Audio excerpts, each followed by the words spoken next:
I don't know if I'm going to be making too many more of these. I'm not sure. Either I won't be making too many more, or the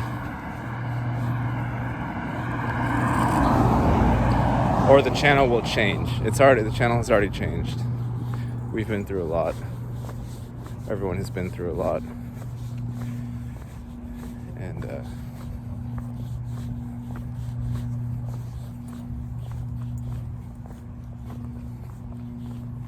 I've said this many times to Andrea, and I know it for myself fully well, and that is that theoretically and conceptually speaking, I've said everything that can possibly be said, so to speak.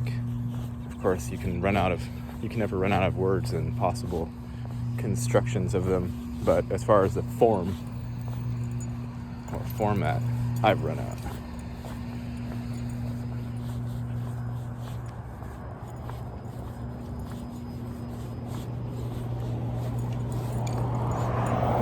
And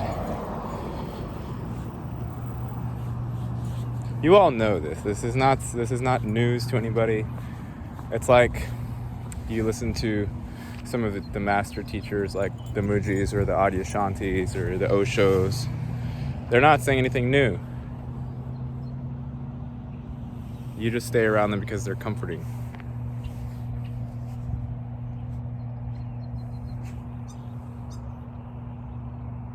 Can't really get that very well. But at a certain point, the style of interaction with people and this earth or this realm or world itself has to change. The style, the dimensional lens that you place over the current moment. I was telling Andrea yesterday that the only thing that has changed, lots of things have changed. Things are always changing. But one of the things that has changed for me personally is the 0 point, as I call it, or the little periscope that we seem to be a focal point of consciousness that takes a periscope and it does this, right? On what we would call the present moment. And when we're going through chaotic moments or chaotic portions of that focal point, we can zoom as far into whatever the center of that feels like, and that is, you end up reaching what is known as the center, or the stillness spot, Zen point, whatever you call it. You yourself are the center of that storm, and a lot of us, myself included, had to go to that during some very traumatic experiences in order to survive, even as some sort of personality coming out the other end. And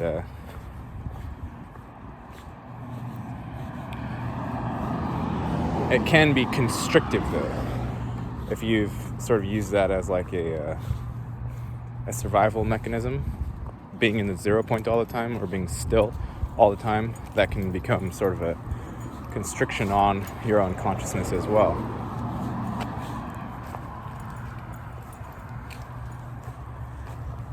So, coming out of that, what I feel coming out of the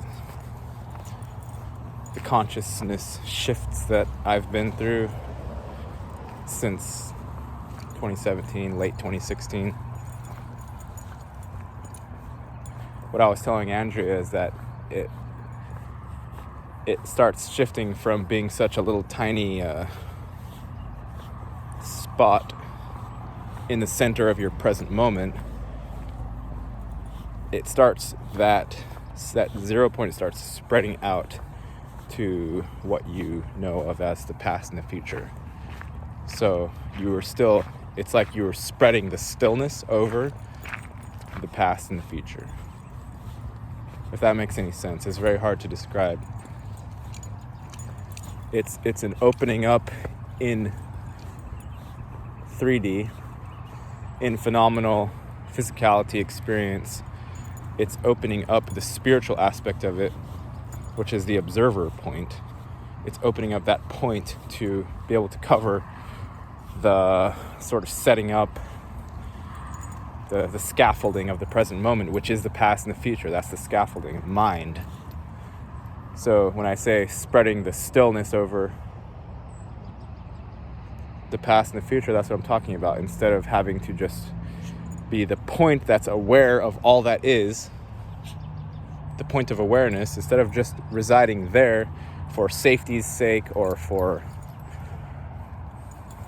that's why usually you're there. There's not really a whole lot of point to be there unless you are just exploring, and that's what I'm doing. I'm exploring because I've been around for a long time, so I explore things whenever it has quieted down for me. And it has quieted down for me, so I'm able to tweak the nuances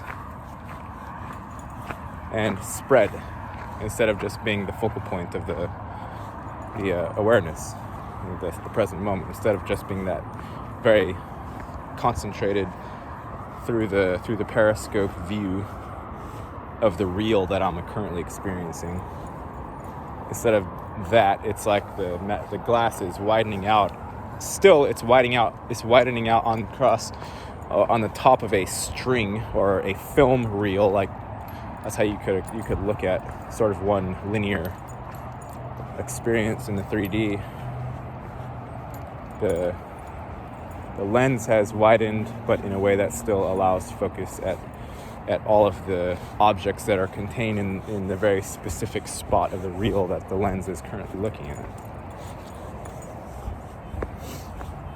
And you have to, at some point, you don't have to, but it could be wise at some point to realize that it's infinite. That's the breaking point for most people. That's a breaking point. When they realize that, it's easy to either shatter off mentally and you have to pick up all the fractals later on, or the soul shards or fragments, or you can see it in a perspective that's not necessarily frightening, and you just realize, oh, it's infinite and there's nothing to say about it. You can't really pick within infinity. You can, in a sense, but you're not. Like, it's a joke. And from that perspective, you can start moving. Like, you can start from where you're at. Like always, that's the most important thing to do. But as far as advice or self-help or even others' help, it starts being meaningless, because you're looking at a very specific instance in infinity that is its own enclosed, encased, experiential vantage point, and you're trying to somehow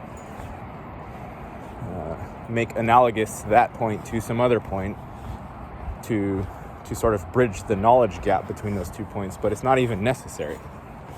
If you truly embrace or integrate what you feel that thing called infinity is to be, just the word itself, don't even worry about applying it to like worlds or what universe are we out of infinity. It starts breaking down. It doesn't make any sense to go to specificity after you realize that concept. You can, like, when you're using language, you're using specificity within infinity. That's what you're doing. And you can do that because it provides a structured experience rather than just chaos. The viewpoints can get mixed up, obviously. That's why all the problems have happened, is the ways of viewing, how much information is streaming into who is who, what is a soul comprised of, what is a human comprised of, what isn't anything. And it can get confused, and it can get into horror realm areas or arenas really, really quickly. Especially when we're pretending that, like, physical things are hard and, not permeable or malleable, and the atoms really have, very specific, like, irreducible bits of matter it's when you start getting into that frame of mind that the mind, especially when introduced to something we know as the virus or the mind virus, will literally go into an infinite self-destruct spiral. And that's what happened. Like that happened with many people, and it tried happening to me on many levels, and I had to, of course, just make it through a lot of it and survive with my myself or my persona intact to some extent, of course, but I changed anyway. Outside of coming out of that, I'm not the same person at all, but I'm intact. And that's what we're looking at. Is we're looking at a post-event world. It's not pre-event, it's post-event. You situate your own status within this world depending on your own personal characteristic embedment within infinity. Your own personal characteristics within the moment embed you within a certain spot within the infinite. And again, you can't really talk about it. So I'm trying to pretend I can talk about it, but I'm not really talking about it. Because you can't talk about infinity. It doesn't work. It's like trying to talk about God or trying to talk about anything. You can't talk about anything. Like, it just doesn't work. It becomes a joke. And then after going through all that conceptual strain, then you pop out. Like I'm popping out of the cave, right? Like, just came out of a trail. Up the hill, now we're back to something. We're in a wonderland. Oh, this is... Come here, honey. This is Mila with her pretty eyes. Mila. I think she might be almost blind, kind of blind. She's really pretty though. A little bit malnourished.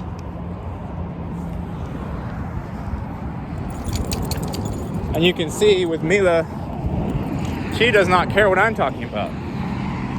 So there's a fractal infinite little bit, which is myself, right behind her.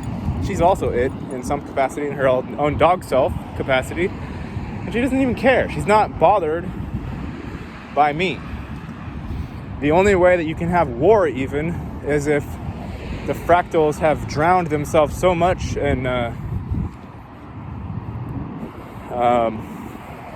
like manacles, conscious binding chains somehow, like we managed to dream up chains for something that doesn't even have form in the first place.